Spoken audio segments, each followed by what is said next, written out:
Saludos amigos y no tan amigos, estamos de vuelta acá en nuestra página oficial jw.org, Testigo de Jehová, desde República Dominicana, una experiencia. Aquí tenemos a nuestra hermana. Vamos a ver la información. Dice: nunca dejaría de ser testigo de Jehová, Ana María Mari Glass. Aquí tenemos la fotografía de la hermana. Año de nacimiento 1935, año de bautismo 1956.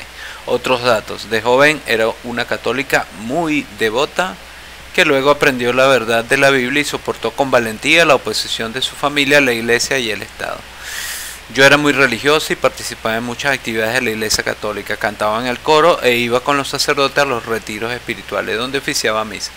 Pero en 1955 mi hermana me habló sobre el futuro paraíso, me dio una Biblia, el folleto Estas Buenas Nuevas del Reino y el libro Sea Dios Veraz.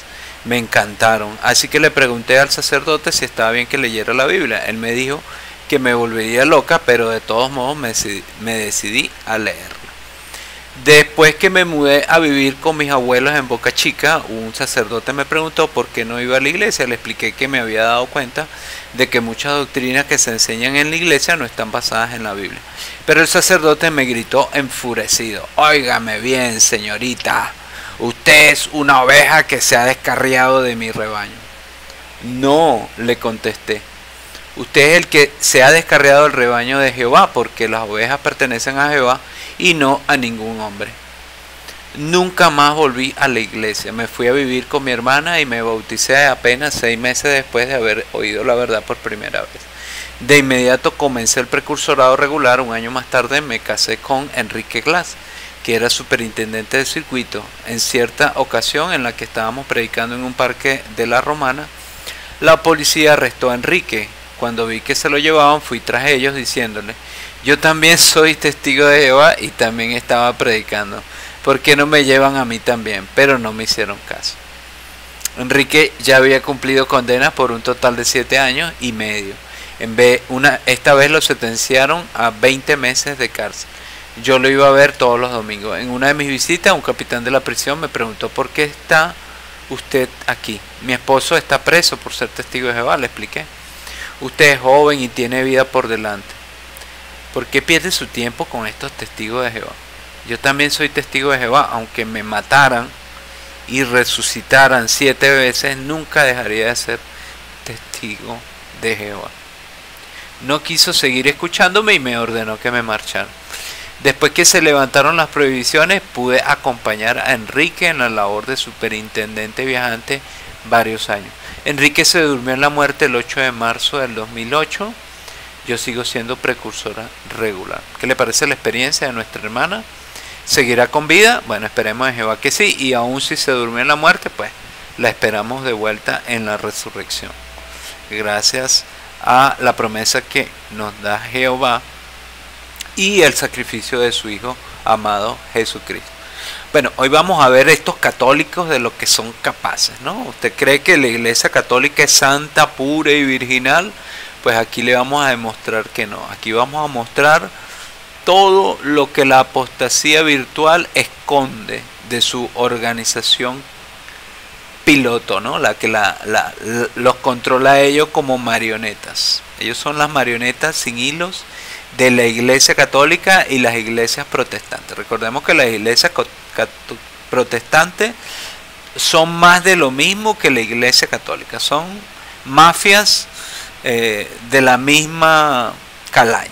Eso no hay mucha diferencia. Si usted habla con un pastor evangélico y usted habla con un sacerdote católico y le pregunta a los testigos de Jehová, le van a decir exactamente lo mismo. O sea, le van a repetir como periquito que somos una secta, que nuestra Biblia está manipulada, adulterada, que dejamos morir a nuestros hijos por no darles transfusiones de sangre, que Russell era masón grado 33 nivel ocultista, casi que era Merlín el hechicero. Casi, o sea, de verdad, o sea, yo escucho los videos de los apóstatas y casi creo que Russell era Merlín, el mago Merlín. O sea, el ocultismo lo manejaba, wow, de una manera brutal. Bueno, a ese nivel de estupidez llega la apostasía. Pero hoy vamos a ver más de esta iglesia católica que siempre se ha opuesto a los testigos de Jehová, siempre, desde sus inicios, desde Russell hasta la actualidad, siempre ha estado en contra de los testigos de Jehová. Hoy vamos a escuchar el sacerdote mexicano, ¿no? Ya que tenemos tantos admiradores en México, tantos activistas mexicanos, bueno, vamos a ver el sacerdote mexicano que asesinó para ocultar su relación homosexual documental en español. Imagínense ustedes, ¿eh? No solo es asesino, también le gusta que jueguen con su colita, ¿no? Para no decir la palabra, porque aquí YouTube se nos pone un poco sensible. Vamos a escuchar esta información, preste atención.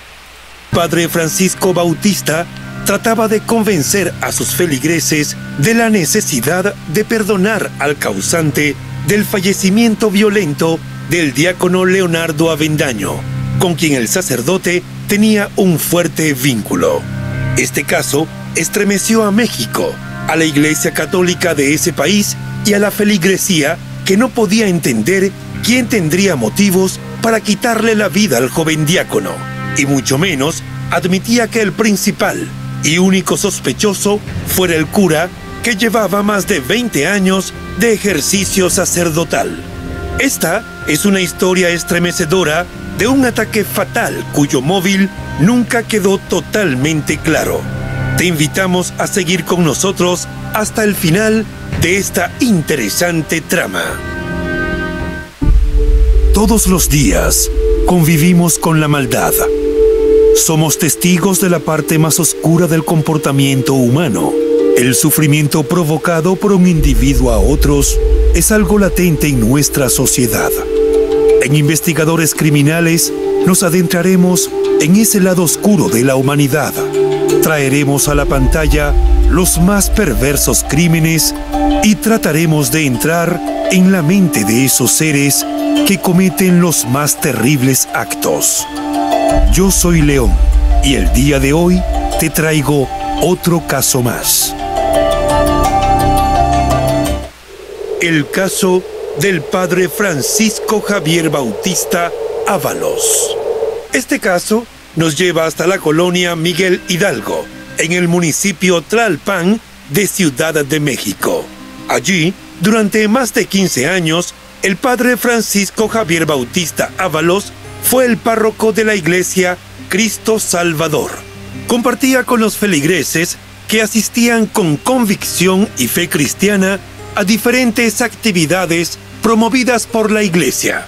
También participaba, desprovisto de sotana y como un ciudadano común más, en eventos sociales realizados en la comunidad. El padre gozaba de la admiración, el respeto y el cariño de su feligresía desde que llegó a esta iglesia en 2004. La localidad de Miguel Hidalgo debe su nombre al sacerdote y militar que participó en la primera etapa de la Guerra de Independencia de México, también conocido como el Padre de la Patria. Esta colonia sobresale por la calidad de sus servicios y educación, y además por su intensa actividad comercial. Una gran cantidad de personas repartidas entre habitantes, trabajadores y visitantes transitan a diario por esta importante zona de la capital mexicana. Muchos de esos visitantes iban en busca del padre Francisco, de quien se pensaba que tenía poderes sanadores de almas y cuerpos. Sobre la calle Alfredo V. Bonfil era común ver largas filas de creyentes que se daban cita en la iglesia, sobre todo los días lunes, jueves y viernes, cuando el padre Francisco recibía a feligreses locales y foráneos de todas las edades y estratos sociales. Ellos acudían con la esperanza de ser oídos y de que se solucionaran todos sus problemas. Durante esos 3 días de cada semana, podían verse afuera de la parroquia a madres y padres con retratos de sus hijos, algunos con problemas de adicción, otros que habían desaparecido y unos más que habían sido raptados y sus vidas peligraban. Asimismo, acudían personas con dolores físicos o aflicciones espirituales. Mención aparte merecen los casos de demonios y espíritus malignos. Aunque eran muy pocos, también ellos recibían atención. El padre Francisco se había hecho famoso por sus actos de sanación y también por los exorcismos que practicaba. Esa manera suya de proceder, muy diferente a la de la mayoría de los sacerdotes, lo llevó a ser un asiduo invitado en programas de televisión especializados en temas sobrenaturales. También publicó el libro Salmos y oraciones para sanar el alma. Todo eso contribuyó con la reputación del sacerdote y la difusión de sus habilidades especiales. Había una ceremonia en particular que lo hacía ver muy poderoso. En algunas ocasiones, el ritual ocurría en la esquina de una banca del templo, en otras, frente al atrio, también de pie, estando frente a frente con el creyente. De cualquiera de estas formas, se cumplía el rito del recibimiento, durante el cual el feligrés desahogaba sus penas, mientras el sacerdote lo escuchaba y oraba. La duración variaba en función de la gravedad del caso. De ser necesario, el religioso volteaba a un costado y con un movimiento sutil de su cabeza le indicaba a Guille, su asistente espiritual, que le pasara el aceitito que el padre Francisco le untaba al creyente para poner fin al recibimiento. Para los feligreses más allegados, la presencia de Guille era algo normal. Según se decía, el padre descubrió que la mujer, de unos 60 años, contaba con un don especial. Por eso, era su sombra en cada acto de sanación o exorcismo. Ella vivía a unas cuadras de la iglesia y junto a su esposo vendía diferentes artículos religiosos afuera del templo. Antes de ser el rector de la iglesia Cristo Salvador, el padre Francisco estuvo al frente de la iglesia María Reina, otro templo cercano, también dentro de la colonia Miguel Hidalgo. Ya desde aquellos años había comenzado a hacerse famoso por sus rituales de exorcismo. De hecho, todavía hay quienes aseguran que recibió formación en el Vaticano para ese tipo de prácticas. Los días de no recibimiento en la iglesia Cristo Salvador, el templo igualmente era muy concurrido por las misas que empezaban desde muy temprano en la mañana. El padre Francisco recibía a los enfermos que llegaban a misa desde las 7 de la mañana y ungía las frentes de los creyentes para sanarlos. El versátil religioso no solamente se dedicaba a sus funciones eclesiásticas, sino que era común verlo acompañar y compartir con la comunidad en diversos eventos sociales y deportivos, así como durante diferentes celebraciones y otras actividades comunitarias. Gozaba de gran admiración y mucho aprecio de parte de sus feligreses, que le agradecían por compartir y ser tan cercano a su comunidad. Además, promovía diversas mejoras para la localidad e impulsaba el desarrollo de actividades recreativas y deportivas. Los miembros más allegados dentro de la feligresía creían ciegamente en ese pastor de almas y daban testimonio de los supuestos milagros y sanaciones realizados por el sacerdote. Por eso, seguían al padre Francisco con una fe que no admitía dudas, completamente convencidos de la vocación religiosa que él descubrió cuando era muy joven. Quien también encontró su vocación, siendo aún muy joven, fue Hugo Leonardo Avendaño, un chico de la comunidad que, con el paso de los años, llegó a convertirse en la mano derecha del padre Francisco. Lo acompañaba y lo asistía en diferentes tareas dentro de la iglesia Cristo Salvador. Leo, como le decían cariñosamente, nació en México en 1990 en el seno de una familia tradicional. Creció junto a sus padres y su hermano Josué Vicente Avendaño. Siempre le gustó estudiar y desde niño fue muy inteligente, educado y amable con las personas. Tenía el deseo de ayudarlas y de servirles a través de su fe en la religión católica. Siendo aún muy joven, Leo decidió ser sacerdote. Luego de finalizar sus estudios de la escuela secundaria, eligió estudiar la carrera de teología en la Universidad Intercontinental. Después de graduarse, decidió continuar su formación en esa misma casa de estudios y se inscribió en la maestría de psicoterapia psicoanalítica. Combinaba sus materias con misionología para especializarse como misionero y evangelizador, pero sin dejar atrás los principios científicos de la psicología, con la intención de tener las herramientas necesarias para analizar trastornos mentales. El joven tenía una postura religiosa muy clara, que solía compartir en sus publicaciones en redes sociales, en donde expresaba sus ideas a favor de la Iglesia, al igual que sus críticas e inconformidades con respecto a ciertos aspectos de la sociedad. Como a muchos jóvenes, a Leo le gustaba viajar por su país y alrededor del mundo, además de conocer nuevas culturas. En algún punto del año 2012, los destinos del padre Francisco y del joven se cruzaron, y con el paso de los años se convirtieron en dos personas muy cercanas. El religioso conocía a la familia de Leo. El nexo se afianzó más desde 2015, cuando se convirtió en su diácono. Era un chico muy alegre y devoto, y siempre estaba en la parroquia ayudando al padre y a la comunidad.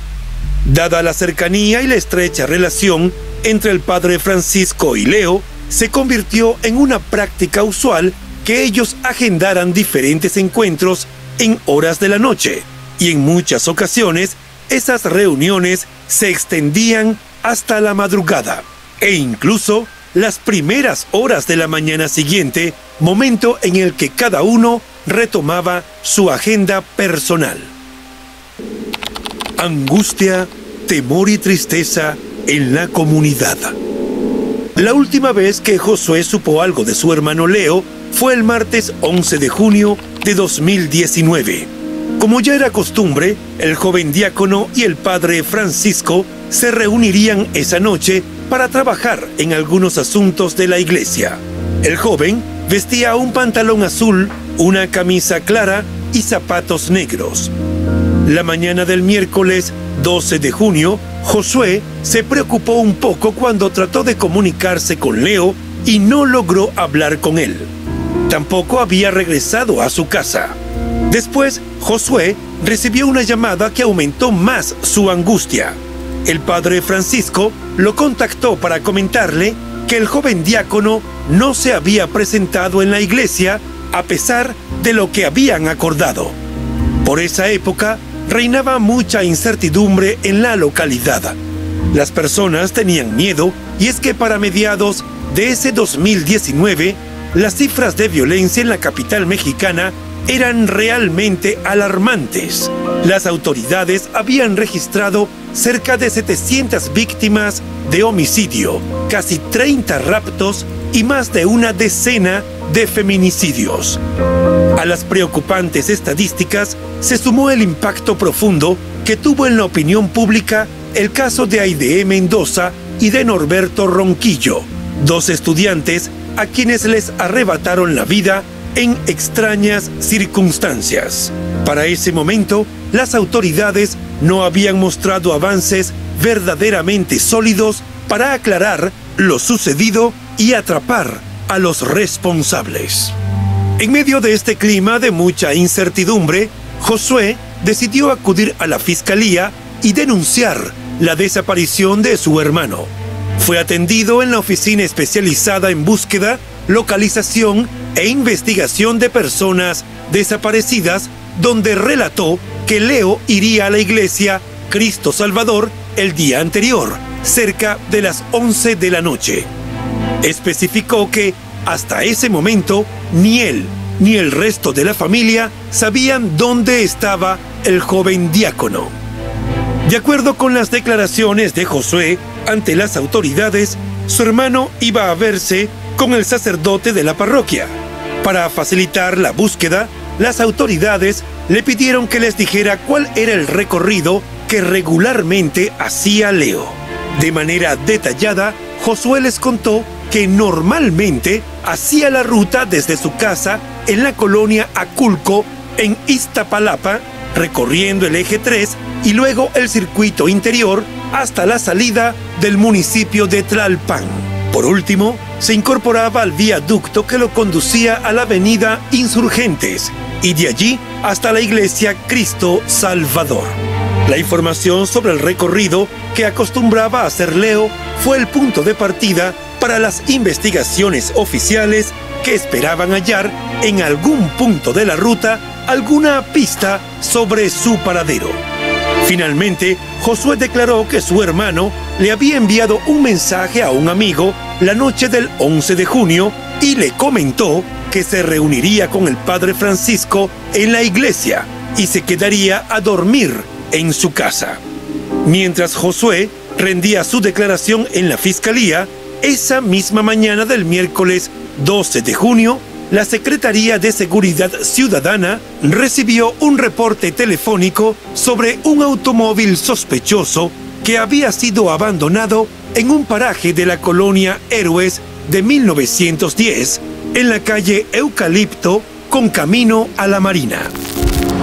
A las 9:30 horas del día 12 de junio, la Secretaría de Seguridad Ciudadana recibió el reporte a través del 911 de un vehículo abandonado con una persona al interior en un paraje de la colonia Héroes de 1910 en la alcaldía de Tlalpan.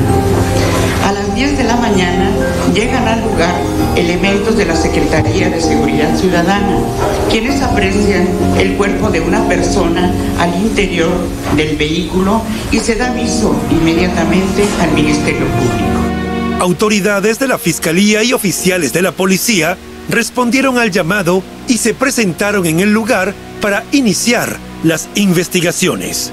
Cuando inspeccionaron el vehículo marca Chevrolet de color gris, descubrieron que en el asiento de atrás se encontraba el cadáver de una persona de sexo masculino con una edad estimada de 25 a 30 años. Estaba cubierto con una manta de color amarillo. De inmediato los investigadores solicitaron la presencia de medicina forense y de técnicos en criminalística. Los expertos, durante la inspección preliminar, determinaron que había signos de maltrato físico en varias partes del cuerpo del joven, sobre todo en el rostro.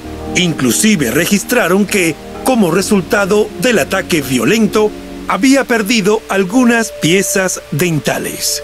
Concluyeron que era posible que le hubiesen quitado la vida asfixiándolo, pero tendrían que realizar todos los estudios pertinentes para determinar y aclarar verdaderamente lo ocurrido, así como para identificar a la víctima. Los análisis forenses permitieron identificar al cuerpo hallado dentro del auto. Se trataba del joven diácono Hugo Leonardo Avendaño Chávez, a quien con tan solo 29 años le habían arrebatado la vida ejerciendo presión sobre el cuello hasta impedir el paso del aire después de un ataque feroz y muy violento. Con toda esta información, las autoridades le suministraron a Josué los detalles del macabro hallazgo. A partir de ese momento, la denuncia de su hermano cambió de la oficina especializada en desapariciones a la sección de la Fiscalía que se encargaba de los homicidios. Las manifestaciones de dolor, así como las exigencias de justicia, no se hicieron esperar. Familiares, amigos, estudiantes y personas de la comunidad, visiblemente conmovidos, iniciaron diferentes acciones de protesta. Era una época en la que los sentimientos de pérdida de la sociedad estaban a flor de piel, ya que apenas 2 días atrás, la opinión pública había conocido la noticia del rapto con el posterior ataque fatal contra el estudiante Norberto Ronquillo, quien cursaba la carrera de Mercadotecnia Internacional de la Universidad del Pedregal. Estudiantes de varias instituciones académicas y educativas se unieron para realizar un video que circuló en diferentes redes sociales. Con mucha tristeza, pero también con gran firmeza, les reclamaron a las autoridades que cumplieran con su labor protectora de los ciudadanos y les exigieron la máxima celeridad en las investigaciones para aclarar lo sucedido y detener a los culpables. En el video, los jóvenes pidieron justicia para Leo y para los miles de desaparecidos en el país. Se identificaron como integrantes de varias universidades públicas y privadas, entre las que estaban la Universidad de Pedregal, el Instituto Politécnico Nacional, la Universidad Nacional Autónoma de México y la Universidad Pedagógica Nacional, entre otras. Elevaron demandas de paz y tranquilidad, expresaron su deseo de salir con seguridad a estudiar, trabajar y divertirse sin amenazas a su integridad, sin riesgos que les impidieran regresar sanos y salvos a sus casas. Demandaron su derecho a vivir en un país seguro. Emotiva ceremonia. Sí, yo lo reconocí ayer, sí, ¿verdad? Y pues es doloroso ver cómo quedó, pero pues bueno, ya le toca a las autoridades hacer su trabajo. Sí se tienen huellas de violencia.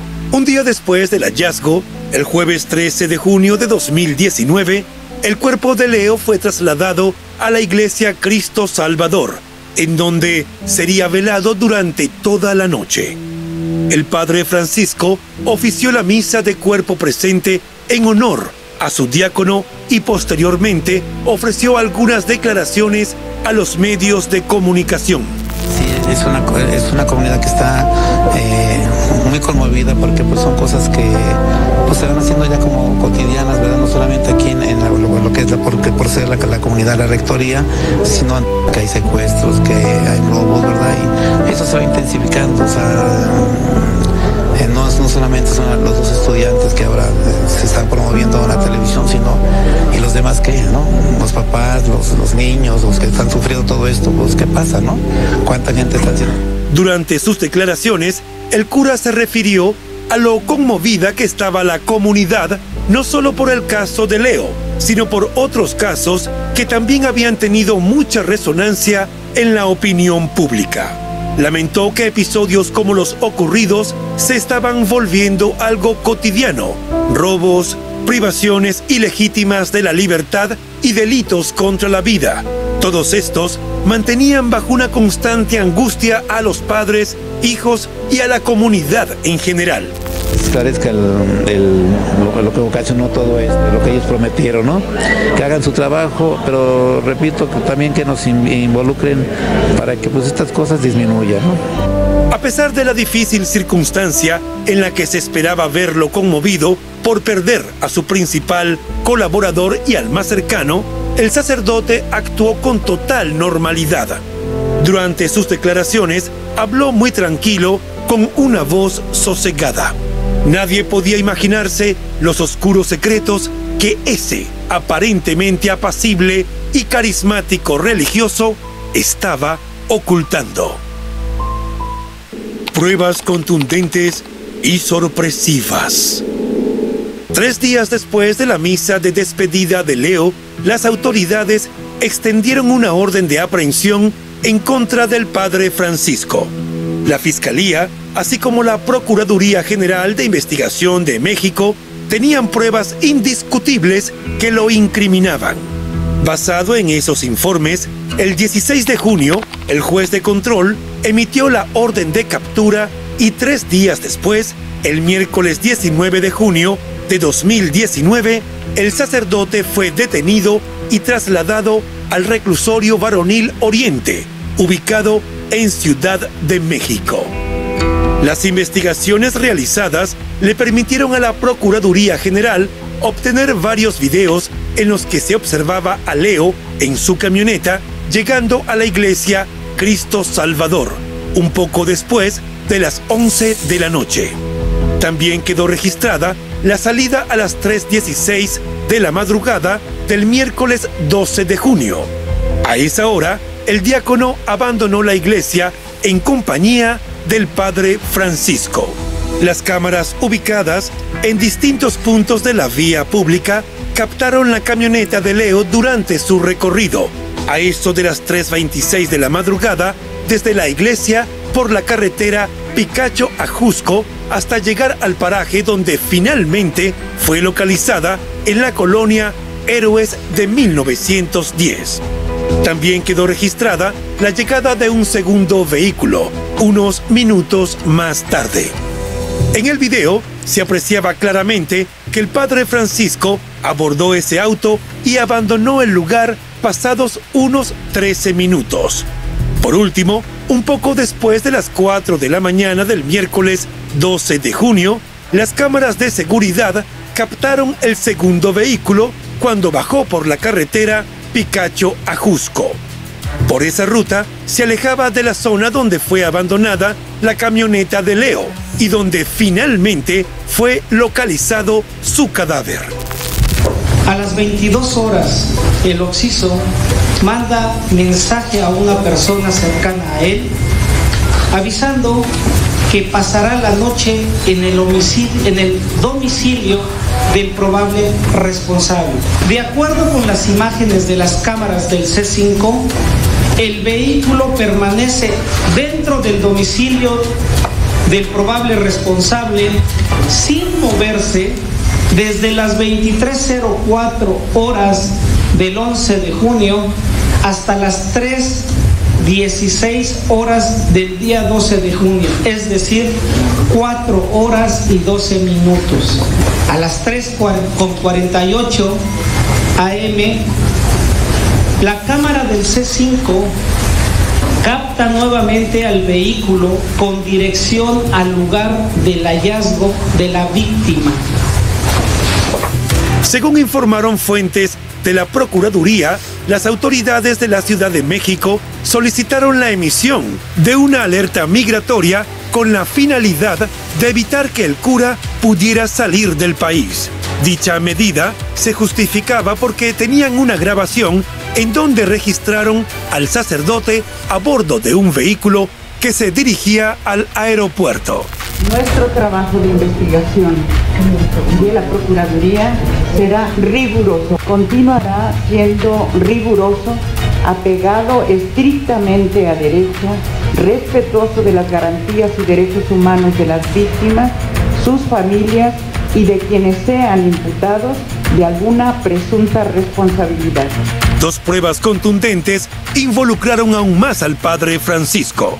La primera fue el hallazgo de un mensaje en el que Leo le avisó que había llegado a la iglesia. Este importante dato se obtuvo después de la revisión del teléfono del joven diácono. La segunda evidencia fue que las autoridades encargadas de las investigaciones encontraron las llaves de la camioneta de Leo en poder del cura. A pesar de las evidencias en su contra, el sacerdote negó haberse reunido con su diácono. De hecho, hizo referencia a la conversación telefónica que sostuvo con Josué a las pocas horas de la desaparición, en la cual afirmó que Leo no había acudido al encuentro pautado. Aunque las pesquisas apuntaban directamente contra el cura, sus feligreses creían en su inocencia y estaban dispuestos a defenderlo con vehemencia. Las reacciones no se hicieron esperar y apenas se conoció la detención, un grupo de la comunidad se organizó para protestar y afirmar que se estaba cometiendo la más grave de las injusticias. Injusta, terriblemente injusta. Estamos muy consternados, dolidos. Las autoridades no están haciendo las cosas adecuadamente y están crucificando a un hombre justo, un hombre incomparable que ya quisiéramos tener un gobernante con esa talla. ¿Cómo es posible que crean eso? Por Dios, ya todos perdieron el sentimiento, ya todos, todo mundo a lo amarillista, inventan historias, por Dios, y así comen y duermen tranquilos. No puede ser, Dios nos mira. las líneas de investigación. Lo cierto fue que el caso no tardó en volverse el tema de conversación y especulaciones en público y en privado. Los rumores estaban a la orden del día y la Procuradora General, Ernestina Godoy, decidió poner freno a las habladurías, al menos por la parte oficial. Descartó en primer lugar que Leo hubiera sido raptado por grupos al margen de la ley, en principio porque los familiares no recibieron ningún llamado solicitando dinero por su rescate. Asimismo, eliminó como móvil del crimen la teoría pasional, a pesar de las diferentes noticias que estaban difundiendo algunos medios de comunicación. La funcionaria recalcó que, con base en las características del caso, podían hablar de un homicidio y así lo estaban investigando. Con nadie tenía conflictos, no tenía enemigos, trataba de siempre llevarse bien con todos. Igual cuenta como por la maestría, le gustaba mucho escuchar a la gente y siempre tenía un consejo. Y no es solamente yo que soy su hermano, pueden preguntar aquí en la congregación. Según la información que publicaron algunos noticieros e impresos, las autoridades habían hallado unas fotos muy comprometedoras en la tablet del diácono. Parecían el registro de unos encuentros de tipo íntimo que involucraban al padre Francisco y a otros sacerdotes, e inclusive especularon con el móvil de la extorsión como la razón principal para que le quitara. Sin embargo, esto no fue confirmado por los investigadores y el desarrollo del caso siguió una línea completamente distinta. Los familiares de la víctima también desestimaron por completo esta hipótesis. Lourdes Murguia, una periodista de investigación que tuvo acceso al expediente, dio una primicia en un programa de televisión. Ella confirmó cuál fue la línea de investigación que decidieron seguir las autoridades después de la detención del padre Francisco como el principal responsable y sospechoso de haberle quitado la vida al diácono. La periodista confirmó que la hipótesis que estaban manejando los investigadores sí tenía que ver con la extorsión, pero no por temas pasionales, sino porque Leo logró detectar varios hechos irregulares en la administración de los recursos de la parroquia. Partiendo de los datos en su poder, Lourdes informó que las autoridades hallaron elementos de convicción que apuntaban directamente contra el cura. En consecuencia, tal como lo establecía la ley en México, los investigadores tenían entre 3 y 24 meses para desarrollar la pesquisa y reunir todas las evidencias que les permitieran comprobar que su línea de investigación era acertada. Así, finalmente, se podría aclarar todo lo sucedido. Como parte de las importantes revelaciones, la periodista destacó el estilo de vida que llevaba Leo, cuyos gastos parecían ser mucho más elevados que los de un estudiante común, siendo que el diácono no trabajaba y se dedicaba a sus estudios. Ese era un aspecto realmente llamativo. Se supo que no tenía mayores fuentes de ingresos, más allá del apoyo que le daba su madre de 10,000 pesos mensuales, que equivalían a unos $600. Pero la madre había fallecido a principios de ese año 2019, por lo que el joven dejó de recibir esa ayuda. A Leo no se le conocía ningún empleo y sus ingresos con la iglesia no eran constantes. Sin embargo, el joven había realizado diferentes viajes a lugares como Miami, en los Estados Unidos, Aspen, en Suiza, e inclusive el Medio Oriente. Otro dato curioso era la camioneta de su propiedad. ¿De qué manera podía explicarse que el diácono manejara un automóvil nuevo, costoso y último modelo? También tenía un teléfono celular de última generación. Finalmente, no había manera de explicar cómo fue posible que Leo unos días antes de su fallecimiento, pudo alquilar una vivienda cerca de la parroquia, por la cual tendría que pagar unos 6,000 pesos mensuales, es decir, unos $350. De hecho, el joven había invitado a su familia para que fueran a conocer el departamento y habían fijado como fecha el viernes 14 de junio de 2019. Pero este encuentro nunca se dio porque alguien le arrebató la vida. Lourdes también comentó que Leo tenía una cantidad importante de dinero en efectivo, así como en algunas cuentas bancarias, y que las autoridades lograron establecer que varios de los movimientos eran transferencias que recibió de parte del padre Francisco. Mientras más detalles se revelaban, más comprometido se veía el sacerdote en todo lo ocurrido.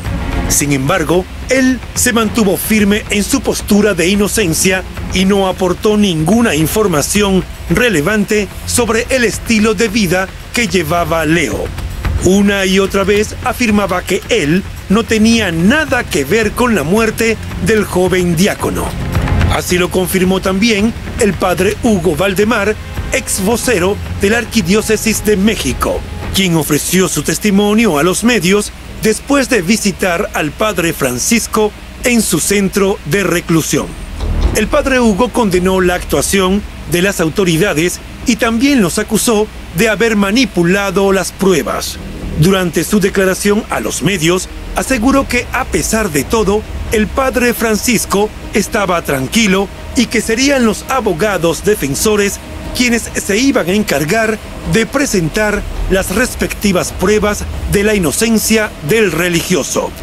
Desde luego, porque se basan simplemente en un seguimiento vehicular para determinar quién fue o no responsable de un homicidio. Ya se determinará, no podemos adelantarnos a lo que el juez determine. Por eso son 30 minutos que se dan de receso y ya podremos ver a fondo lo que resuelva. No son claros. Ya presentaron, la Fiscalía presentó los videos, nosotros estamos presentando una pericial en criminalística tendiente a desvirtuar lo que la Fiscalía pretende acreditar con esos videos.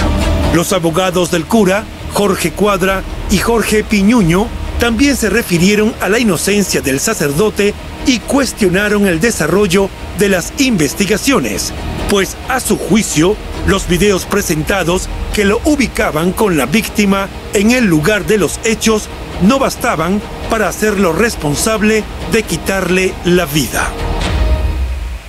Estupor y asombro de la comunidad.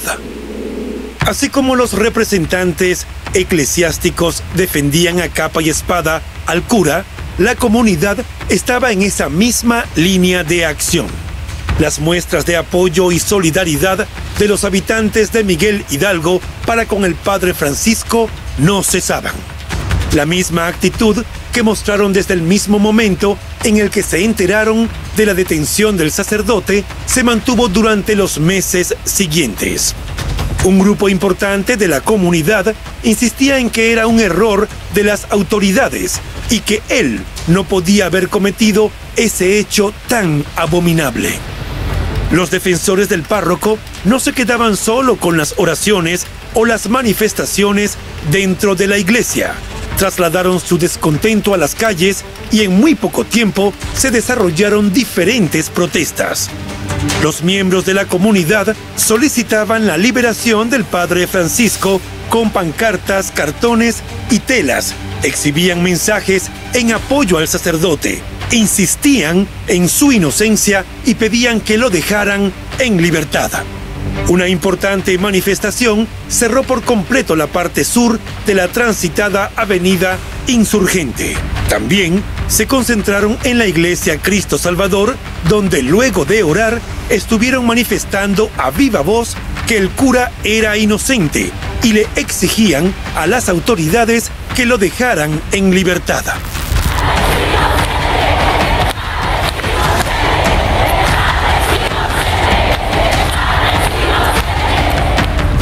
Fue como protestaron los fieles de la parroquia Cristo Salvador de Tlalpan. Durante las manifestaciones a favor de la liberación del religioso, los miembros de la comunidad también denunciaban los excesos que, según ellos, estaban cometiendo los medios de comunicación.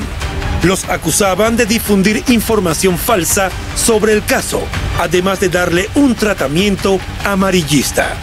Algunos dieron un paso más en su enojo y amenazaron con golpear y sacar de la parroquia a los periodistas. Momentos esperados por ambas partes. Más de un año después del terrible ataque que derivó en el fallecimiento de Leo, la familia Avendaño informó que a principios de diciembre de 2020 se realizó la primera audiencia ante el Tribunal de Enjuiciamiento en el Reclusorio Oriente. En ese lugar, el padre Francisco cumplía la detención preventiva como el principal sospechoso de haberle quitado la vida al joven en la madrugada del 12 de junio de 2019. Tanto la Fiscalía como la defensa del imputado presentaron en esa primera audiencia los datos, pruebas y todos los elementos recabados para que fueran analizados. Durante esa sesión, el único familiar que rindió declaraciones fue un primo de Leo, que compareció ante la audiencia en calidad de testigo. Por su parte, algunos vecinos y comerciantes de locales cercanos a la parroquia Cristo Salvador seguían sin poder creer que ese sacerdote tan carismático y cercano fuera el culpable de arrebatarle la vida al diácono. También hubo lugareños que reconocieron que se alojaron y dejaron de asistir a la parroquia después de todo lo sucedido. En abril de 2021, tras evaluar todas las pruebas presentadas, el tribunal declaró culpable al padre Francisco Javier Bautista Ábalos del homicidio del joven Hugo Leonardo Avendaño Chávez. El hermano de Leo, Josué, informó que la decisión de declararlo culpable fue tomada de forma colegiada y que las pruebas contra el cura eran sólidas. De ahí en adelante, solo quedaba esperar que se realizara la audiencia de sentencia en una fecha posterior. Se declaró como el asesino al padre Francisco Javier Bautista Ábalos. Pues los jueces, ya que fue colegiado, llegaron a la resolución que él había sido la persona que le quitó la vida a mi hermano, ya que se quedó súper claro que no fue un accidente. El 9 de abril de 2021, el padre Francisco fue condenado a 27 años y 6 meses de prisión por ponerle fin a la existencia de Leo. Además, se le fijó una suma de 422,000 pesos, unos $25,000 que tendría que pagar a los familiares por reparación de daños. En esa misma audiencia de sentencia, se informó que el religioso no gozará de ningún beneficio sustitutivo de la pena de prisión por tratarse de homicidio calificado. Los defensores del religioso informaron que apelarían la decisión del tribunal, pues consideraban que tenían suficientes alegatos a favor e insistían en su inocencia. En una red social, el cura expresó a sus seguidores que en los próximos días se harían las diligencias necesarias para la apelación de la sentencia, que estuvieran pendientes y que se les informaría al respecto. El padre Francisco siempre sostuvo su versión de ser inocente y juró que estuvo en su dormitorio esa noche. Dijo que lamentaba la muerte de Leo, pero que él no tenía ninguna responsabilidad en el suceso.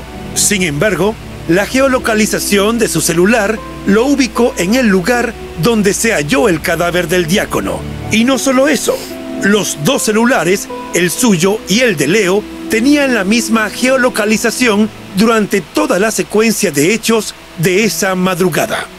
A eso se sumaban las imágenes que registraron las cámaras de seguridad y finalmente lo inculpó el no poder explicar por qué razón estaban en su poder las llaves de la camioneta del joven. Para los creyentes, los templos religiosos son un sitio para la reflexión y el recogimiento, también para abrirse y de manera humilde entregarse a Dios. Sin embargo, en algunas ocasiones, como en nuestro caso de hoy, estos espacios han dado lugar a diferentes situaciones que, lejos de hacer el bien, han generado dolor, tristeza y hasta indignación. Este fue otro triste ejemplo de lo desgarrador que puede llegar a ser cuando un religioso cede ante la tentación y se deja arrastrar a la oscuridad. Sobre todo para que pues me ayuden a que pues este caso no sea uno más y encuentren a los responsables, sobre todo a los que sí fueron. No espero que me pentan así a cualquier que agarren y este fue el que mató a tu hermano. Sí, lo único que le exijo a las autoridades es que realmente encuentren a quienes le hicieron esto a mi hermano. Estas palabras que elegimos para el cierre corresponden al año 2019, cuando Josué pedía ayuda para que aclararan lo sucedido con su hermano y los responsables pagaran por lo que hicieron.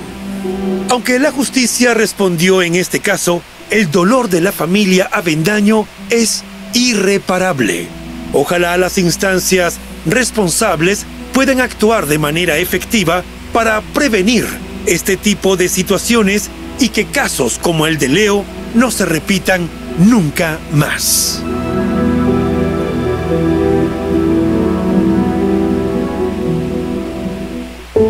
Y bueno, querida audiencia, hasta aquí una investigación más. ¿Qué opinan del caso de hoy? Nos gustaría mucho leer sus comentarios, ya que su opinión sobre los casos es muy importante para nosotros. Recuerden siempre hacerlo con el máximo respeto posible, tanto para la víctima como para los demás espectadores y nosotros que los estamos leyendo.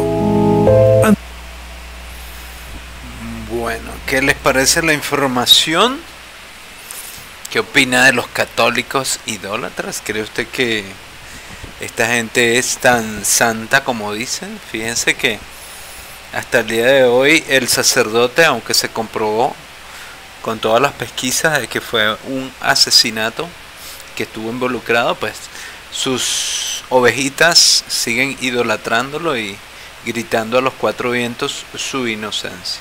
Ahí vean cómo la Iglesia Católica convierte a las personas en idólatras, no solo de imágenes sin vida, sino de seres humanos que son capaces de asesinar, ¿no? Y también vemos la corrupción, el desvío de fondos de las iglesias católicas, como estos mal llamados padres, mal llamados sacerdotes viven en opulencia, cómo hacen uso del dinero y cómo ellos viven y a costillas de sus feligreses y los donativos, los diezmos, las limosnas que se ofrecen. Y aparte del dinero que les entrega el Vaticano por el sueldo de su labor de pastorear a estas ignorantes ovejitas. Lamentable por ello.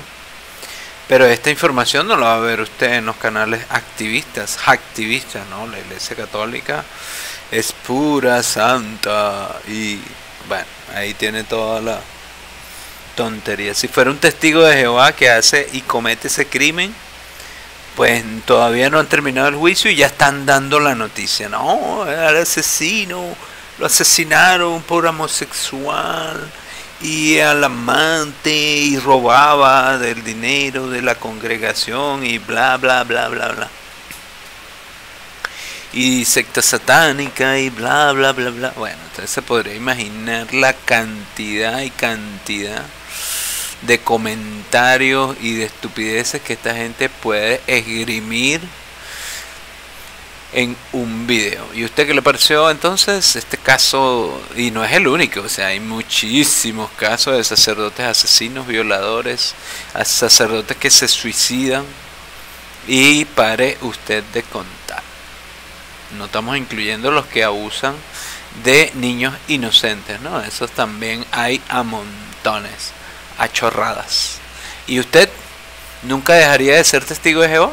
¿Qué piensa usted de la hermana? ¿Será usted uno de los que logre entrar al reino de Jehová o Jehová a través del sacrificio de Jesús? Bueno, esperamos que sí, ¿no? Deseamos lo mejor para usted y que pueda lograrlo. Solo que dentro de la Iglesia Católica, esa mafia vaticana, usted no va a encontrar salvación. Créame que es lo que le digo es así. Ahí va a encontrar perdición absoluta.